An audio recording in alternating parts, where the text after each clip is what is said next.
Hello every one, എല്ലാവരും happy ആയിരിക്കുമെന്ന് വിചാരിക്കുന്നു. കഴിഞ്ഞ 2 വീഡിയോസിലും ഈ പറഞ്ഞ പോലെ കാനഡയുടെ റീസെൻ്റ് ആയിട്ടുള്ള അപ്ഡേറ്റ്സിനെ കുറിച്ചിട്ടാണ് നമ്മൾ ഡിസ്കസ് ചെയ്തത്. ഇതും കാനഡയുടെ വിസിറ്റർ വിസയുടെ റീസെൻ്റ് ആയിട്ട് വന്നിട്ടുള്ള അപ്ഡേറ്റ്, എന്തൊക്കെ ചേഞ്ചസ് ആണ് പോസിബിളി വന്നിട്ടുള്ളത്, എവിടെയാണ് മാറ്റം വന്നിട്ടുള്ളത്, റെസ്ട്രിക്ഷൻ ആണോ വന്നിട്ടുള്ളത്, അതുപോലെ തന്നെ നമ്മൾ ശ്രദ്ധിക്കേണ്ടതായിട്ടുള്ള എന്തെങ്കിലും ആഡ് ഓൺ കാര്യങ്ങളുണ്ടോ, നമുക്കിനി പണ്ടത്തെ പോലെ ഈസി ആയിട്ട് പോകാൻ പറ്റില്ലേ എന്നുള്ള രീതിയിൽ കുറച്ച് ക്വസ്റ്റ്യൻസും കൂടെ ഉണ്ട്. അപ്പോൾ എല്ലാത്തിനും കൂടെ ഐ ഫെൽറ്റ് ലൈക്ക് ഇപ്പോഴത്തെ ഒരു അപ്ഡേറ്റ് പറയുന്നതിൻ്റെ പോലെ തന്നെ ഇമ്പോർട്ടൻ്റ് ആയിട്ടുള്ളൊരു ഫാക്ടറാണ് എന്തൊക്കെയാണ് വിസിറ്റർ വിസയിൽ ഉൾപ്പെട്ടിരുന്ന കാര്യങ്ങൾ, ഇപ്പം എന്തൊക്കെ ചേഞ്ചസ് ആണ് അവർ എക്സ്പെക്റ്റ് ചെയ്യണത്, ഏതൊക്കെ തരത്തിൽ നമുക്ക് മുൻകരുതൽ എടുക്കാം എന്നുള്ള രീതിയിലും കൂടെ ചർച്ച ചെയ്താൽ നല്ലതായിരിക്കും എന്ന് തോന്നി. അപ്പോൾ ഫസ്റ്റ് ആയിട്ട് നമ്മൾ മനസ്സിലാക്കേണ്ടത് എന്താ വെച്ചാൽ, ഈ അപ്ഡേറ്റിൻ്റെ ആകത്തുക, അതായത് മൊത്തത്തിലൊരു കൺക്ലൂഡിങ് ഫാക്ടർ പോലെ നമുക്ക് പറയാൻ പറ്റുകയാണെങ്കിൽ ഇതാണുള്ളത്. അതായത് കുറച്ചും കൂടെ വിസിറ്റർ വിസ എന്ന് പറയുന്നത് ഓരോ ഇൻഡിവിജ്വൽ ഫയലിനെയും ബേസ് ചെയ്തിട്ടുള്ളൊരു കാര്യമായി മാറാൻ വേണ്ടി പോവുകയാണ്.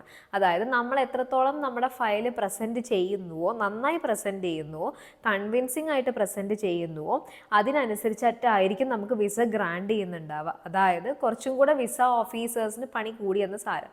നമുക്ക് ഓരോ ഫയൽസിനെയും അവർ പെർട്ടിക്കുലറായിട്ട് എടുത്ത് ഡീൽ ചെയ്യേണ്ട സിറ്റുവേഷനിലേക്കാണ് കാര്യങ്ങൾ പോയിക്കൊണ്ടിരിക്കുന്നത്. അപ്പോൾ നമുക്ക് വന്നിട്ടുള്ള അപ്ഡേറ്റ്സിനേക്കാളും കൂടുതൽ കുറച്ചും കൂടെ അവർക്കാണ് ജോലി കൂടിയിട്ടുള്ളത്. കാരണം എന്താ വെച്ച് കഴിഞ്ഞാൽ, പണ്ട് ഒരു റാൻഡം ആയിട്ടുള്ള റെഫ്യൂസിലോ ഒന്നുമല്ല, അതിന് പകരം നമ്മൾ ഓരോ ഫയലും നോക്കിയിട്ട് ഇയാൾ എത്രത്തോളം അവിടേക്ക് വരാനുള്ള പേർപ്പസ് കറക്റ്റായിട്ട് റെപ്രസെൻറ്റ് ചെയ്തിട്ടുണ്ട്, പിന്നെ അതുപോലെ തന്നെ ഇയാളുടെ അടുത്ത് എത്രത്തോളം ഫിനാൻഷ്യൽ സപ്പോർട്ട് ഉണ്ട്, കൺവിൻസിങ് ആയിട്ടുള്ള ടൈസ് തിരിച്ച് വന്നിട്ട് അയാൾക്ക് ഇന്ത്യയിലുണ്ടോ, അപ്പം അങ്ങനത്തെ ഒരു കൺക്ലൂഷൻ ഉണ്ടാവുമല്ലോ, ആ ഒരു കൺക്ലൂഷൻ്റെ മുകളിലായിരിക്കും ഈ പറയുന്ന പോലെ ഡിസിഷൻ വരിക, whether to grant visitor visa or not. In short പറയുകയാണെന്ന് വെച്ചാൽ, ഈ അപ്ഡേറ്റിൽ ഒറ്റ ഉദ്ദേശം മാത്രമേ ഉള്ളൂ, ഈ പ്രോസസ്സിനെ, വിസിറ്റർ വിസയുടെ ആപ്ലിക്കേഷൻ, അതിൻ്റെ റിസൾട്ട്, ആ പ്രോസസ്സിനെ കുറച്ചും കൂടെ സ്മൂത്ത് ആക്കാൻ വേണ്ടിയിട്ടുള്ള ഒരു അപ്ഡേറ്റ് ആണ് ഈ പറയുന്ന റീസെൻ്റ് ആയിട്ട് വന്നിട്ടുണ്ടെന്ന് പറഞ്ഞിട്ടുള്ള കാര്യം. അപ്പോൾ നമുക്ക് കുറേ കൺഫ്യൂഷൻസ് ഉണ്ട്. മൾട്ടിപ്പിൾ എൻട്രി വിസ അടിച്ച് കിട്ടുന്നവരുണ്ട്, സിംഗിൾ എൻട്രി വിസ അങ്ങനെ ഓപ്റ്റ് ചെയ്ത് പോകുന്നവരുണ്ട്. എന്താണ് ഈ രണ്ടെണ്ണം തമ്മിലുള്ളൊരു ബേസിക് ആയിട്ടുള്ള വ്യത്യാസം? മൾട്ടിപ്പിൾ എൻട്രി നിങ്ങൾ കേട്ടിട്ടുണ്ടാവും, 10 വർഷത്തേക്ക് വിസ കിട്ടും. അതിൻ്റെ ഇടയ്ക്ക് നമുക്ക് എന്ത് ചെയ്യാൻ പറ്റും, നമുക്ക് നമ്മുടെ റിക്വയർമെൻറ്റിനനുസരിച്ച്, നമ്മുടെ അവിടെ ഉള്ള ഒരു ആവശ്യം അനുസരിച്ച്, മേ ബി നമ്മുടെ അച്ഛനമ്മമാരായിരിക്കും ഏറെയും അങ്ങനെ വന്നു പോകുന്നവർ, ഐ ബിലീവ് സോ. കാരണം ഞാൻ ഒരുപാട് ആപ്ലിക്കേഷൻസ്, എനിക്ക് ഈ ലെറ്റർ എഴുതാൻ വേണ്ടി വന്നിട്ടുള്ളതൊക്കെ അങ്ങനെ ആയിരുന്നു. അപ്പോൾ അവർക്ക് 10 വർഷത്തിൻ്റെ ഉള്ളിൽ തങ്ങളുടെ മക്കളെയോ മരുമക്കളെയും പേരക്കുട്ടികളെയും അവർക്ക് as many times as they wish ഈ മൾട്ടിപ്പിൾ എൻട്രി വിസ പ്രകാരം പോയി വരാം. അതാണ് അതിൻ്റെ ഒരു ഡീൽ എന്ന് പറയുന്നത്. സിംഗിൾ എൻട്രി വിസ എന്ന് പറയുന്നത് ഏറെയും എന്തെങ്കിലും ഗ്രാജുവേഷൻ അറ്റൻഡ് ചെയ്യാൻ പോകുന്നവർ, ബിസിനസ്സുമായിട്ട് റിലേറ്റ് ചെയ്തിട്ട് എന്തെങ്കിലും കോൺഫറൻസിന് പോകുന്നവർ, അതുപോലെ തന്നെ ഫാമിലിനെയും ഫ്രണ്ട്സിനെയും മീറ്റ് ചെയ്യാൻ പോകുന്നവർ, ഇവർക്കൊക്കെ കിട്ടുന്നതാണ് സിംഗിൾ എൻട്രി വിസ. അപ്പോൾ മൾട്ടിപ്പിൾ എൻട്രിയുടെ പ്രത്യേകത എന്താണ്? ഈ ഒരു കാലത്തിൻ്റെ ഉള്ളിൽ അവർക്ക് എത്ര വട്ടം വേണമെങ്കിലും അവിടെ വിസിറ്റ് ചെയ്യാനും എക്സിറ്റ് ചെയ്യാനും വേണ്ടി പറ്റും. സിംഗിൾ എൻട്രിക്കോ അവർക്ക് എപ്പോഴാണോ വിസ ഗ്രാൻഡ് ചെയ്തിരിക്കുന്നത് ആ സമയം, ആ കാലാവധിയുള്ളിൽ അവിടെ പോയി ആ പർപ്പസ് കഴിഞ്ഞ് തിരിച്ചു വന്ന് ഇനി പോകണം എന്നുണ്ടെങ്കിൽ അവർ ഒന്നും കൂടെ ആ പ്രോസസ്സ് കൂടെ കടന്നു പോകണം. ഇതാണ് വ്യത്യാസം ഉണ്ടായിരുന്നത്. അപ്പോൾ ബേസിക്കലി ഇപ്പോൾ കുറച്ച് കാലമായിട്ട് വിസിറ്റർ വിസയ്ക്ക് നല്ല പ്രോസസ്സിങ് ടൈം എടുക്കുന്നുണ്ട്, ഒന്നാമത്തെ ഫാക്ടർ. പിന്നെ രണ്ടാമത്തെ കേസ് എന്താ വെച്ചാൽ, ഇവർക്ക് കിട്ടുന്ന എല്ലാ ഫയൽസിലും ഭയങ്കര കൺവിൻസിങ് ആയിട്ടുള്ള ഫാക്ടേഴ്സ് ഇല്ല. അതായത് എന്തിനവിടെ വിസിറ്റ് ചെയ്യണം, ഞാൻ എപ്പോഴും എല്ലാവരുടെ വിസിറ്റർ വിസയ്ക്ക് വെക്കുന്ന എല്ലാവരുടെ അടുത്തും പറയാറുണ്ട്, നമ്മുടെ പർപ്പസ് ഭയങ്കര ക്ലിയർ ആയിരിക്കണം. കാരണം ഈ ഓഫീസേഴ്സ് ഏറെ നോക്കുന്ന ഒരു ഡോക്യുമെൻ്റ് എന്ന് പറയുന്നത് അതാണ്, വിസിറ്റർ വിസയുടെ SOP അല്ലെങ്കിൽ ലെറ്റർ എന്ന് പറയും. അത് 2 ടൈപ്പ് എഴുതണം. അതായത് ഇപ്പോൾ നമുക്ക് അവിടെ ഒരാൾ ഉണ്ടാവുമല്ലോ, ആ ആളിനെ ഇൻവൈറ്റ് ചെയ്യാൻ പോകണമെന്ന് വിചാരിക്കുക. അപ്പോൾ ഇയാളെ എന്തുകൊണ്ട് ഇൻവൈറ്റ് ചെയ്യുന്നു, അതുപോലെ തന്നെ ഇയാൾ എന്തുകൊണ്ടാണ് അവിടേക്ക് പോകാൻ വേണ്ടി അത് ഭയങ്കര ജെനുവിനായിട്ട് നമുക്ക് റെപ്രസെൻറ്റ് ചെയ്യാനും പറ്റണം. ഒരു ആവശ്യം ക്രിയേറ്റ് ചെയ്യുക, അതാണ് മെയിൻ ആയിട്ടുള്ള ഫാക്ടർ. ഒരു ടൂറിസ്റ്റ് വിസയ്ക്ക് പോകുന്ന പോലെയല്ല, നമുക്കൊരു പർപ്പസ് ഉണ്ടായിട്ടാണ് നമ്മൾ പോകുന്നത്, അതിന് തക്കതായിട്ടുള്ള കാരണം നമുക്കുണ്ട്. അതേസമയം അത് കഴിഞ്ഞ് തിരിച്ചു വരാനുള്ള ടൈസ് ഇന്ത്യയിലുണ്ട്. അത് പല രീതിയിലും നമുക്ക് എക്സ്പ്രസ് ചെയ്യാം. ഫാമിലി റിലേറ്റഡ് ആയിട്ട് പറയാം, church related, temple related, ritual related ആയിട്ട് പറയാം. എന്തെങ്കിലും വേറെ നിങ്ങൾക്ക് ആലോചിച്ചാൽ തന്നെ ഓരോരുത്തരുടെ പ്രൊഫൈലിൽ ഓരോന്ന് കിട്ടും. നമ്മുടെ ജോലി റിലേറ്റഡ് ആയിട്ട് പറയാം. അങ്ങനെ എല്ലാ കാര്യങ്ങൾക്കനുസരിച്ച് നമ്മുടെ പർപ്പസ് ഭയങ്കര ക്ലാരിറ്റിയിൽ സെർവ് ചെയ്യുന്ന ഡോക്യുമെൻറ്റ്സ് ആണ് അവരേറെയും എക്സ്പെക്ട് ചെയ്യുന്നത്. അപ്പോൾ നിങ്ങൾ ഈ 2 ടൈപ്പ് നിങ്ങൾക്ക് മനസ്സിലായിട്ടുണ്ടാവും. മൾട്ടിപ്പിൾ എൻട്രി വിസയെ മനസ്സിലായിട്ടുണ്ടാവും, സിംഗിൾ എൻട്രി വിസയെ മനസ്സിലായിട്ടുണ്ടാവും. ഇത് മേജർലി ആൾക്കാർക്ക് ഒരു കൺഫ്യൂഷൻ ഉണ്ടായിരുന്നു എന്ന് തോന്നുന്നു. പിന്നെ അത് മാത്രമല്ല, ഒരുപാട് ഈ പറഞ്ഞ പോലെ ന്യൂസും മീഡിയാസും വന്നിട്ടുണ്ടായിരുന്നത്, ഇനി തൊട്ടിട്ട് മൾട്ടിപ്പിൾ എൻട്രി വിസ ഇല്ല എന്നുള്ള രീതിയിലായിരുന്നു. അങ്ങനെയല്ല, ഇനി തൊട്ട് ഒരാൾക്ക് ഇതിലേത് ഗ്രാൻഡ് ചെയ്യണോ റിജക്റ്റ് ചെയ്യണോ എന്നെല്ലാം പെർട്ടിക്കുലർലി വിത്ത് കാരണം, അതായത് അത്രയും പെർട്ടിക്കുലർ ആയിട്ടൊരു ഫയൽ നോക്കിയിട്ട് വിസ ഓഫീസർ അതിനെ ഡിസൈഡ് ചെയ്യുള്ളൂ. അതായത് കുറച്ചും കൂടെ അവരത്രയും ഒരു ഫയലിനെ ഡീപ്പെൻഡായിട്ട് നോക്കുന്ന പ്രോസസ്സ് സ്ട്രെങ്തൻ ചെയ്തു വിസിറ്റ് വിസയുടെ. ഇപ്പോൾ ലേറ്റസ്റ്റ് വന്ന അപ്ഡേറ്റിലെ മെയിൻ ആയിട്ടുള്ളൊരു ത്രെഡ് എന്ന് പറയുന്നത് അതാണ്. എല്ലാവരും എക്സ്പെക്ട് ചെയ്യുന്നത് മൾട്ടിപ്പിൾ എൻട്രി വിസ കിട്ടാൻ വേണ്ടി തന്നെയാണ്. കാരണം നമുക്ക് എപ്പോൾ വേണമെങ്കിലും പോയിട്ട് വരാമെന്നുള്ളൊരു പ്രിവിലേജ് അതിലുണ്ട്. പക്ഷേ ഇനി ഒരുപാട് ഫാക്ടേഴ്സ് വിസ ഓഫീസേഴ്സ് കൺസിഡറേഷനിൽ എടുത്തതിന് ശേഷം മാത്രമാണ് നമുക്ക് മൾട്ടിപ്പിൾ എൻട്രി വിസ കിട്ടുള്ളൂ. അതായത് ഇനി ആ ഒരു ഡിസിഷൻ മൾട്ടിപ്പിൾ എൻട്രി വിസ ഈ ഒരു പെർട്ടിക്കുലർ പേഴ്സണ് കൊടുക്കണോ എന്നുള്ളൊരു decision solely vested on the visa officer who is handling your file എന്നുള്ളതാണ് ഇവിടെ വന്നിട്ടുള്ള വലിയൊരു ചേഞ്ച്. അപ്പോൾ അതിനെന്തൊക്കെ ഫാക്ടേഴ്സാണ് മെയിനായിട്ട് വരിക? അതായത് പർപ്പസ് ഓഫ് വിസിറ്റ്, ഞാൻ നേരത്തെ പറഞ്ഞ പോലെ ഒരു 2 എൻഡിൽ നിന്നുള്ള SOPs ഉണ്ടാവും, അല്ലെങ്കിൽ ലെറ്റേഴ്സ് ഉണ്ടാവും. അതായത് അതിൽ നമ്മൾ കൃത്യമായിട്ട് പറയണം നമ്മൾ അവിടെ എന്തിനാണ് പോകുന്നത്. അപ്പോൾ അത് വായിച്ച് കിട്ടുമ്പോൾ, അത് അനലൈസ് ചെയ്യുന്ന സമയത്ത് ഒരു ഓഫീസറിന് ഫീൽ ചെയ്യാണ്. ഫോർ എക്സാമ്പിൾ, ഒരു ഫാമിലി ആയിട്ട് കാനഡയിൽ ജീവിക്കുന്ന ആൾക്കാരാണ്. ഇപ്പോൾ ഇവിടുന്ന് പോകുന്നത് പേരൻസ് ആണെന്ന് വിചാരിക്കുക. അപ്പോൾ ആ ഒരു ലെറ്റർ വായിക്കുന്ന സമയത്ത് പേരൻസിൻ്റെ ഒരു ഏജ് ഉണ്ടാവില്ല, പെർട്ടിക്കുലർ ഏജിന് ശേഷം അവർക്ക് മക്കളെയും കൊച്ചുമക്കളെയും കാണാനുള്ള ആ ഒരു ഭയങ്കരമായിട്ടുള്ള ആഗ്രഹവും ഡിസയറും ഒക്കെ പ്രോപ്പറായിട്ട് ആ SOPയിൽ എക്സ്പ്രസ് ചെയ്യാൻ പറ്റുവാണെങ്കിൽ അവർക്ക് എന്തായാലും ഒരു മൾട്ടിപ്പിൾ എൻട്രി വിസ ഗ്രാൻഡ് ചെയ്ത് കിട്ടും. അതേ സമയത്ത് വേറൊരു എക്സാമ്പിൾ പറയാം. നമ്മുടെ വൈഫ് അവിടെ ഗ്രാജുവേറ്റ് ആവാനുള്ളൊരു ഡേ വരുന്നുണ്ട്. ആ ഗ്രാജുവേഷൻ ഡേക്ക് അവളുടെ ഏറ്റവും പ്രഷ്യസ് ആയിട്ടുള്ള മൊമെൻറ്റിലേക്ക് നമ്മൾ ഈ പറഞ്ഞ പോലെ തന്നെ കാണാൻ വേണ്ടി പോവാണ്, അറ്റൻഡ് ചെയ്യാൻ വേണ്ടി പോവാന്ന് പറയുമ്പോൾ ആ ഫയൽ നോക്കുന്ന വിസ ഓഫീസറിൻ്റെ മൈൻഡിൽ എന്തായിരിക്കും, okay this is going to be a short stay എന്നുള്ള രീതിയിൽ ആ ക്ലോസർ ഡേറ്റ്സിലായിരിക്കും നിങ്ങൾക്ക് വിസ അടിച്ച് കിട്ടുക. അപ്പോൾ ഈ ഒരു ഡിസിഷൻ ഈ ഒരു രീതിയിലായിരിക്കും വിസ ഓഫീസേഴ്സ് നമുക്ക് മൾട്ടിപ്പിൾ എൻട്രി തരണോ അതുപോലെ തന്നെ സിംഗിൾ എൻട്രി തരണോ എന്ന് ഡിസൈഡ് ചെയ്യുന്നുണ്ടാവുക. പിന്നെ രണ്ടാമത്തത് പ്രൂഫ് ഓഫ് ഫണ്ട്സ് അല്ലെങ്കിൽ ഫിനാൻഷ്യൽ സ്റ്റെബിലിറ്റി ആണ്. നമ്മൾ എത്രത്തോളം ഒതൻറ്റിക് ഫണ്ട് കാണിക്കാൻ വേണ്ടി പറ്റുന്നുണ്ട്. കാരണം എപ്പോഴും ഒരു മൈഗ്രേഷൻ എന്തിനാണ് എപ്പോഴും എല്ലാവരും ചെയ്യുക, ഫോർ എ ബെറ്റർ ലൈഫ്. അത് ഏത് ഇൻ്റർനാഷണൽ കൺട്രിക്കും അറിയാം. അപ്പോൾ നമ്മൾ അവിടെ വന്ന് വിസിറ്റർ വിസയിൽ നിന്ന് ജോലി ചെയ്ത് ഇല്ലീഗലായിട്ട് അവർ അവിടെ കണ്ടിന്യൂ ചെയ്യുമോ എന്നുള്ളൊരു കൺസേൺ എല്ലാ കൺട്രീനെ പോലെ കാനഡയ്ക്കും ഉണ്ടായിരിക്കും. അതുകൊണ്ട് തന്നെ ഇവർ ആ ഒരു പാർട്ട് എൻഷുർ ചെയ്യും. അതായത് നമ്മൾ നാട്ടിൽ കാണിക്കുന്ന ഫണ്ടുകൾ, നമ്മുടെ bank statement, especially bank statement ആയിരിക്കും തോന്നുന്നു, അതുപോലെ തന്നെ FD അങ്ങനെയുള്ള ഡെപ്പോസിറ്റുകളൊക്കെ ആയിരിക്കും കുറച്ചും കൂടി ഒരു വാല്യൂ ഉണ്ടാവുക. അത്രയും എമൗണ്ട് എന്തൊക്കെ കൈൻഡ് ഓഫ് ഡെപ്പോസിറ്റ്സ് ഇന്ത്യയിലുണ്ട് ഇയാൾക്ക്, അതായത് നെറ്റ് CA റിപ്പോർട്ടൊക്കെ കാണിക്കുമ്പോൾ നമ്മൾ പ്രോപ്പർട്ടീസൊക്കെ കാണിക്കാറുണ്ടല്ലോ, അതുപോലെ എന്തൊക്കെ ഇവിടെ ഉണ്ട്. അതുപോലെ തന്നെ ഇമ്പോർട്ടൻ്റ് ആണ് നിങ്ങൾ ഹോസ്റ്റ് ചെയ്യുന്ന ആൾ. ഇപ്പോൾ മേ ബി ഒരു എംപ്ലോയർ ആയിരിക്കും നിങ്ങളെ ഇൻവൈറ്റ് ചെയ്യുന്നുണ്ടാവുക, അല്ലെങ്കിൽ ആരാണെങ്കിലും കമ്പനി ആണെങ്കിലും ഇൻഡിവിജ്വൽ ആണെങ്കിലും നിങ്ങളുടെ ഫാമിലി ആണെങ്കിലും ഫ്രണ്ട്സ് ആണെങ്കിലും അവരുടെയും കൂടെ ഒരു ഫിനാൻഷ്യൽ സ്റ്റെബിലിറ്റി കാര്യമായിട്ട് തന്നെ നോക്കും.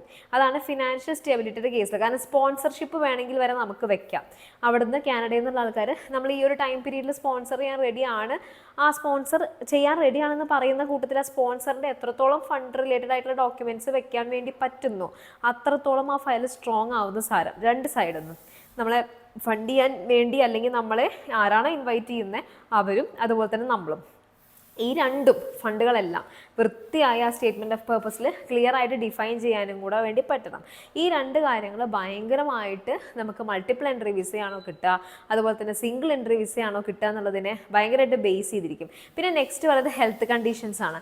അഥവാ നമുക്ക് എന്തെങ്കിലും ഒരു മെഡിക്കൽ കണ്ടീഷൻ ഉണ്ടെന്നുണ്ടെങ്കിൽ ആ ഒരു മെഡിക്കൽ കണ്ടീഷൻ നമുക്ക് ഒരു അസുഖത്തിന് തോന്നുന്ന രീതി ആയിരിക്കില്ല അത് വായിക്കുന്ന വിസ ഓഫീസേഴ്സിന് ഫീൽ ചെയ്യുന്നുണ്ടാവുക. അല്ലെങ്കിൽ ആ ഒരു ഫയലിൽ അങ്ങനത്തെ ഒരു മെഡിക്കൽ കണ്ടീഷൻ ഒരാൾക്ക് ഉണ്ടെന്നുണ്ടെങ്കിൽ ആ വിസ ഓഫീസറിന് ഡിറ്റർമിൻ ചെയ്യാം, അതായത് ഇയാൾ ഈ ഒരു സമയം വരെ ഇവിടെ താമസിച്ചാൽ മതി, അതായിരിക്കും അയാളുടെ ഹെൽത്തിന്. കാരണം അയാൾക്ക് റിജക്റ്റ് ചെയ്യുന്ന സമയത്തോ സിംഗിൾ എൻട്രി വിസ കൊടുക്കുന്ന സമയത്തോ അത് മാർക്ക് ചെയ്യാൻ പറ്റും.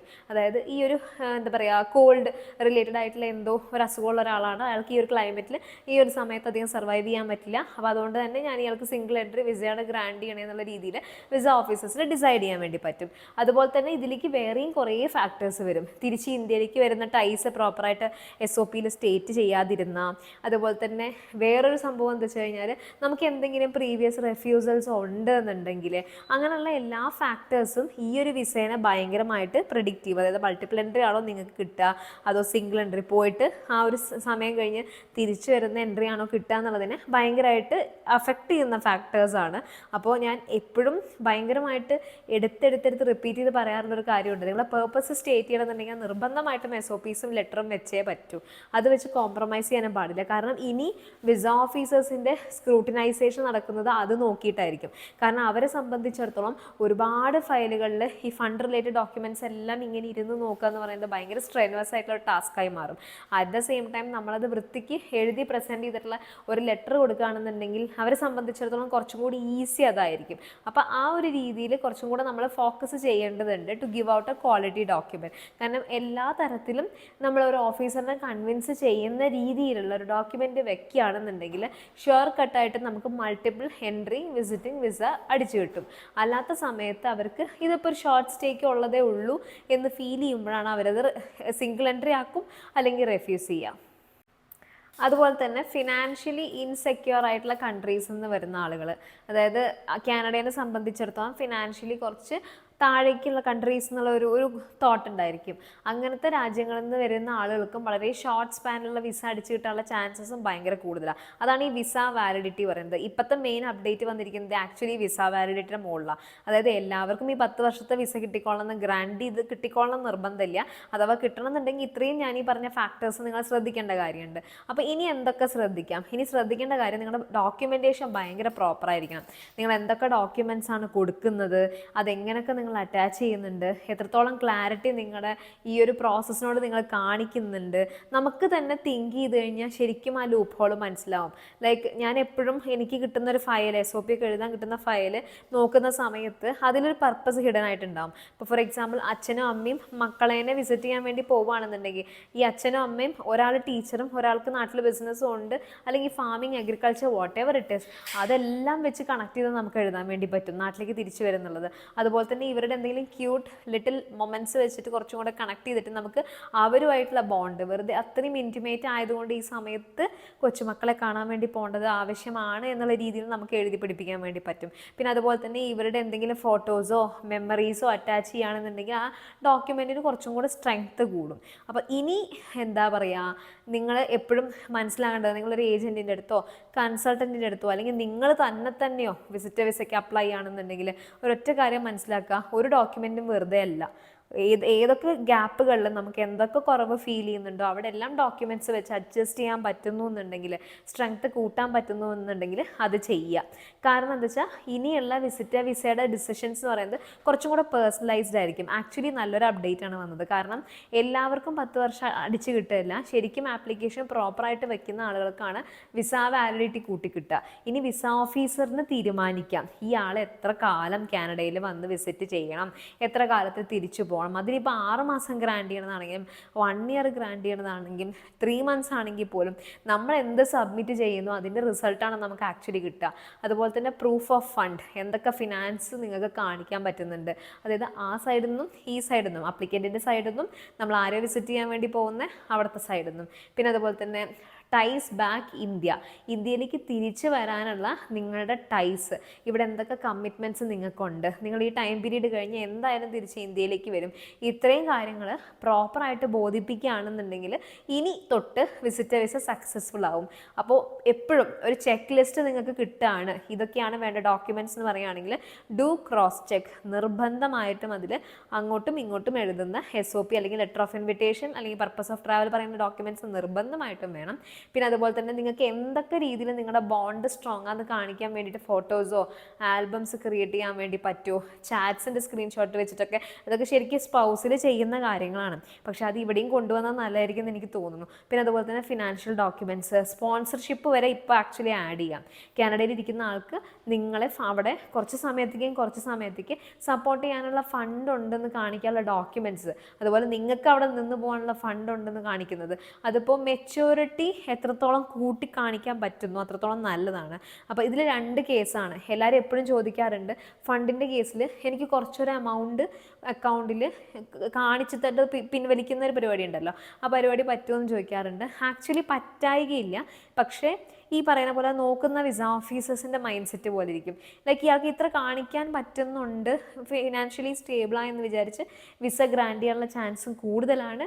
അതേസമയം ഇത് 1 മാസത്തിലുള്ള ഫണ്ട് ആയിരിക്കുമല്ലോ എന്നുള്ള തീരുമാനത്തിൻ്റെ മുകളിൽ ഈ വിസ വാലിഡിറ്റി പ്രഡിക്റ്റബിൾ ആവാനുള്ള ചാൻസസും കൂടുതലാണ്. ഈ വിസ വാലിഡിറ്റി എന്ന് ഞാൻ ഉദ്ദേശിക്കുന്നത് ഇത്രേ ഉള്ളൂ കേട്ടോ. അതായത് അവിടെ നമുക്ക് എത്ര സമയം കിട്ടും, ആ ഒരു സംഭവം, എത്ര സമയത്തേക്കാണ് നമുക്ക് വിസ അടിച്ചു തരിക.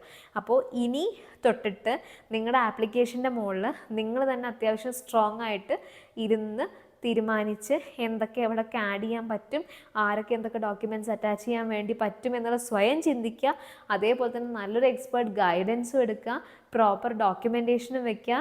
അങ്ങനെയാണെങ്കിൽ നമുക്ക് എല്ലാവർക്കും ഈ പറഞ്ഞ പോലെ തന്നെ മൾട്ടിപ്പിൾ എൻട്രി വിസിറ്റർ വിസ എല്ലാവർക്കും കിട്ടും തന്നെ ഹോപ്പ് ചെയ്യാം. ആൻഡ് വിസിറ്റർ വിസയോട് കൂടെ എനിക്ക് തോന്നുന്നു റീസെൻ്റായിട്ട് ഭയങ്കരമായിട്ട് വന്നിട്ടുള്ള അപ്ഡേറ്റ്സിൻ്റെ ഒരുവിധപ്പെട്ട വീഡിയോസ് ഞാൻ കവർ ചെയ്തിട്ടുണ്ട്. ഇനി കുറച്ചും കൂടെ PR പാത്ത് വേസ് നമുക്ക് ഫോക്കസ് ചെയ്യാം. ബിക്കോസ് ഈ ഒരു വീക്ക് 1.5 വീക്കൊക്കെ ഞാൻ എൻറ്റയർലി കാനഡയ്ക്ക് വേണ്ടിയിട്ടാണ് ഡിവോട്ട് ചെയ്തിട്ടുണ്ടായിരുന്നത്. After which I have to switch on to other countries and its details as well. ഇതിലും എന്തെങ്കിലും ഡൗട്ട് ഉണ്ടെന്നുണ്ടെങ്കിൽ ഈതർ ഇമെയിൽ അല്ലെങ്കിൽ ഞാൻ നമ്പർ കൊടുത്തിട്ടുണ്ട് ഡിസ്ക്രിപ്ഷനിൽ, അതിൽ മെസ്സേജ്, അല്ല എന്നുണ്ടെങ്കിൽ കമൻറ്റ് സെക്ഷനിൽ ഒന്ന് ഡ്രോപ്പ് ചെയ്താൽ മതി. ആൻഡ് ഇൻ ബിറ്റ്വീൻ തിരക്കുകളുടെയൊക്കെ ഇൻ ബിറ്റ്വീൻ ഞാൻ അതിന് മാക്സിമം റിപ്ലൈ ചെയ്യാൻ വേണ്ടി നോക്കാം. Thank you and have a nice day.